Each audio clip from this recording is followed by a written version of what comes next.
Easy 10 lines about APJ Abdul Kalam. First, Abdul Kalam ji was born on 15th October 1931. Second, he was from Tamil Nadu. Third, his full name was Abul Pakir Zainul Abidin Abdul Kalam. Fourth, he was an aerospace scientist.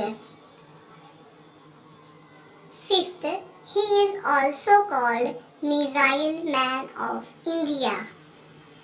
Sixth, he was awarded the Bharat Ratna Award in 1997.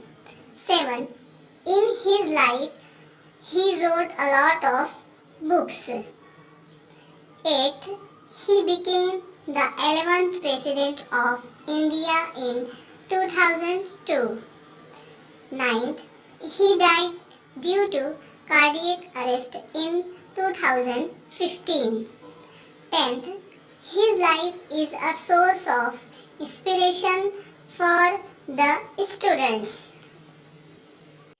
Thanks for watching.